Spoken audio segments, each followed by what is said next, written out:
ഇന്ന് ഞാൻ സംസാരിക്കാൻ പോകുന്നത് ബിസിനസ് ലോകത്തെ ഏറ്റവും വലിയൊരു തിരിച്ചുവരവിന്റെ കഥയാണ്. പരാജയത്തിന്റെ വക്കിലെത്തി പാപ്പരാകുമെന്ന് ലോകം മുഴുവൻ വിധിയെഴുതിയ ഒരിടത്ത് നിന്ന് ഫീനിക്സ് പക്ഷിയെപ്പോലെ ഉയർത്തെഴുന്നേറ്റ അരവിന്ദ് മിൽസിന്റെ കഥ. ഇന്ത്യയുടെ ടെക്സ്റ്റൈൽ ചരിത്രത്തിൽ സമാനതകളില്ലാത്ത ഒരു ഏടാണിത്. 90കളുടെ അവസാനത്തിൽ ഡെനിം ഓവർ കപ്പാസിറ്റി എന്ന പ്രതിസന്ധിയിൽപ്പെട്ട് ഉഴറിയ അരവിന്ദ് ഇന്ന് ലോകം ആദരിക്കുന്ന ഒരു ഗ്ലോബൽ ടെക്സ്റ്റൈൽ പവർ ഹൗസായി മാറിയത് എങ്ങനെയാണെന്ന് നമുക്ക് നോക്കാം. 1931 ഈ കഥ തുടങ്ങുന്നത്. ഇന്ത്യ സ്വാതന്ത്ര്യത്തിനു വേണ്ടി പോരാടുന്ന കാലം. മഹാത്മാഗാന്ധി വിദേശ വസ്ത്രങ്ങൾ ബഹിഷ്കരിക്കാൻ ആഹ്വാനം ചെയ്തു. ഈ സമയത്ത് ലാൽബായ് കുടുംബത്തിലെ 3 സഹോദരന്മാർ കസ്തൂർബായ്, നരോത്തംബായ്, ചിമൻബായ് എന്നിവർ ഒരു തീരുമാനമെടുത്തു. വിദേശത്ത് നിന്ന് വരുന്ന ഫൈൻ ഫാബ്രിക്സിന് കിടപിടിക്കുന്ന തുണിത്തരങ്ങൾ ഇന്ത്യയിൽ തന്നെ നിർമ്മിക്കണം. അങ്ങനെയാണ് അഹമ്മദാബാദിൽ അരവിന്ദ് മിൽസ് ജനിക്കുന്നത്. തുടക്കത്തിൽ സാരികൾ, ധോത്തികൾ, ഷർട്ടിംഗ് മെറ്റീരിയൽ എന്നിവയായിരുന്നു അവർ ഉണ്ടാക്കിയിരുന്നത്. ഗുണനിലവാരം അവരുടെ മുഖമുദ്രയായിരുന്നു. വളരെ പെട്ടെന്ന് തന്നെ അരവിന്ദ് മിൽസ് ജനങ്ങളുടെ വിശ്വാസം നേടി. പതിറ്റാണ്ടുകളോളം അവർ ലാഭത്തിൽ പ്രവർത്തിച്ചു. കാലം മാറി. 1980കളിൽ ടെക്സ്റ്റൈൽ രംഗത്ത് വലിയ മാറ്റങ്ങൾ വന്നു. പവർലൂംസ് വ്യാപകമായി. ചെറിയ നിർമ്മാതാക്കൾ കുറഞ്ഞ ചെലവിൽ തുണി ഉണ്ടാക്കാൻ തുടങ്ങി. വലിയ മില്ലുകൾക്ക് അവരോട് മത്സരിക്കാൻ കഴിയാതെയായി. പല വമ്പൻ മില്ലുകളും അടച്ചുപൂട്ടേണ്ടി വന്നു. അരവിന്ദ് മിൽസും പ്രതിസന്ധിയിലായി. ഈ സമയത്താണ് സഞ്ജയ് ലാൽബായ് കമ്പനിയുടെ നേതൃത്വം ഏറ്റെടുക്കുന്നത്. പരമ്പരാഗത വസ്ത്രങ്ങൾ ഉണ്ടാക്കി വിറ്റാൽ ഇനി പിടിച്ചു നിൽക്കാൻ കഴിയില്ല എന്ന് അദ്ദേഹത്തിന് മനസ്സിലായി. അദ്ദേഹം ഒരു പുതിയ തന്ത്രം ആവിഷ്കരിച്ചു. അതിന് അദ്ദേഹം റെനോവിഷൻ എന്ന് പേരിട്ടു. ലോക വിപണിയിൽ ഡിമാൻഡുള്ള എന്നാൽ ഇന്ത്യയിൽ ആരും ചെയ്യാത്ത എന്തെങ്കിലും ചെയ്യണമെന്നായിരുന്നു അദ്ദേഹത്തിന്റെ ചിന്ത. അങ്ങനെയാണ് അദ്ദേഹം ഡെനിം എന്ന ഉൽപ്പന്നത്തിലേക്ക് തിരിയുന്നത്. അന്ന് ഇന്ത്യയിൽ ജീൻസ് സംസ്കാരം തുടങ്ങിയിട്ടേ ഉണ്ടായിരുന്നുള്ളൂ. 1986 അരവിന്ദ് മിൽസ് ഇന്ത്യയിലെ ആദ്യത്തെ ഡെനിം പ്ലാന്റ് ആരംഭിച്ചു. അതൊരു വിപ്ലവമായിരുന്നു. ഫ്ലൈയിങ് മെഷീൻ എന്ന ബ്രാൻഡ് അവർ തുടങ്ങി. വളരെ പെട്ടെന്ന് തന്നെ അരവിന്ദ് മിൽസ് വളർന്നു. 90കളുടെ പകുതിയോടെ ലോകത്തിലെ തന്നെ ഏറ്റവും വലിയ 3ാമത്തെ ഡെനിം ഉൽപാദകരായി അരവിന്ദ് മിൽസ് മാറി.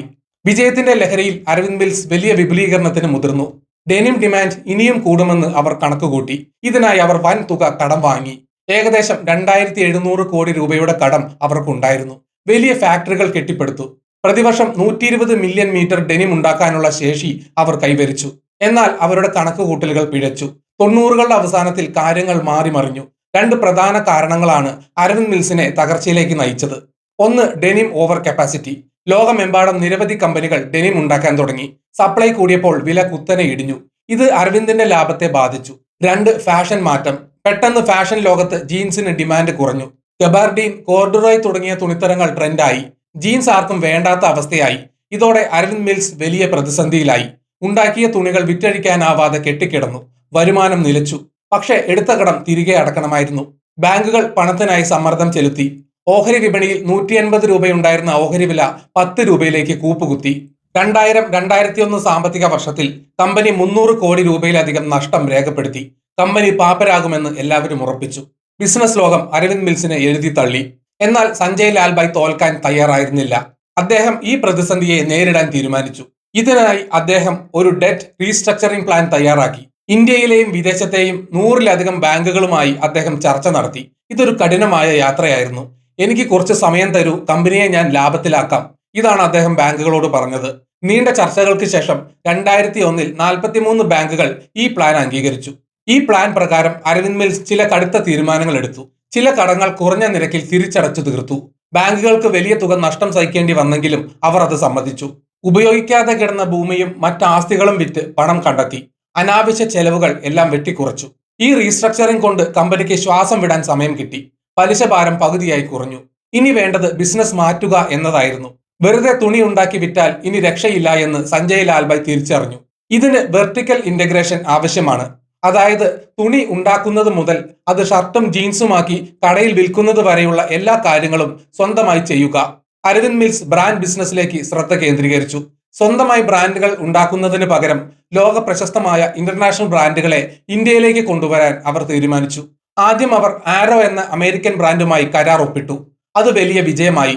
പിന്നീട് ഒന്നിന് പുറകെ ഒന്നായി വലിയ ബ്രാൻഡുകൾ അരവിന്ദിനൊപ്പം ചേർന്നു. Tommy Hilfiger, US Polo Association, Flying Machine എന്ന സ്വന്തം brand, Calvin Klein, Gant, Nautica. ഇന്ന് ഇന്ത്യയിലെ ഏറ്റവും വലിയ ബ്രാൻഡ് പോർട്ട്ഫോളിയോ ഉള്ള കമ്പനികളിൽ ഒന്നാണ് അരവിന്ദ്. നിങ്ങൾ ഒരു മാളിൽ പോയാൽ കാണുന്ന പല പ്രമുഖ ബ്രാൻഡുകളും അരവിന്ദാണ് വിൽക്കുന്നത്. അതുപോലെ തന്നെ റീറ്റെയിൽ രംഗത്തും അവർ വിപ്ലവം സൃഷ്ടിച്ചു. മെഗാമാർട്ട്, ഇപ്പോൾ അൺലിമിറ്റഡ് എന്ന പേരിൽ വലിയ ഷോറൂമുകൾ തുടങ്ങി. ദി അരവിന്ദ് സ്റ്റോർ എന്ന പേരിൽ പ്രീമിയം തുണിത്തരങ്ങളും കസ്റ്റം ടൈലറിംഗ് നൽകുന്ന കടകളും തുറന്നു. ഫാബ്രിക് ടു ഫാഷൻ എന്നതായിരുന്നു അവരുടെ പുതിയ മുദ്രാവാക്യം. വസ്ത്രങ്ങളിൽ മാത്രം ഒതുങ്ങി നിൽക്കാൻ പുതിയ അരവിന്ദ് തയ്യാറായിരുന്നില്ല. പഴയ തെറ്റിൽ നിന്ന് അവർ പാഠം പഠിച്ചു. ഒരൊറ്റ ബിസിനസിനെ മാത്രം ആശ്രയിക്കുന്നത് അപകടമാണ്. അതിനാൽ അവർ പുതിയ മേഖലകളിലേക്ക് കടന്നു. തീ പിടിക്കാത്ത വസ്ത്രങ്ങൾ, ഇൻഡസ്ട്രിയൽ ഫിൽട്ടറുകൾ, സ്പോർട്സ് എക്യുപ്മെന്റ് തുടങ്ങിയവ നിർമ്മിക്കുന്ന വിഭാഗം. ഇത് ഉയർന്ന സാങ്കേതിക വിദ്യ ആവശ്യമുള്ള മേഖലയാണ്. അരവിന്ദ് സ്മാർട്ട് സ്പേസസ് എന്ന പേരിൽ റിയൽ എസ്റ്റേറ്റ് രംഗത്തേക്കും അവർ കടന്നു. അഹമ്മദാബാദിലും ബംഗളൂരുവിലും മികച്ച പാർപ്പിട സമുച്ചയങ്ങൾ അവർ നിർമ്മിക്കുന്നു. വസ്ത്രനിർമ്മാണത്തിന് വെള്ളം അത്യാവശ്യമാണ്.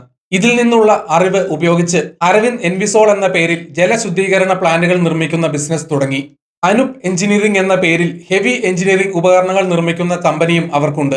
ഇന്ന് അരവിന്ദ് ലിമിറ്റഡ് പഴയ ആ കടക്കെണിയിലായ കമ്പനിയല്ല. ഇതൊരു ഗ്ലോബൽ പവർ ഹൗസ് ആണ്.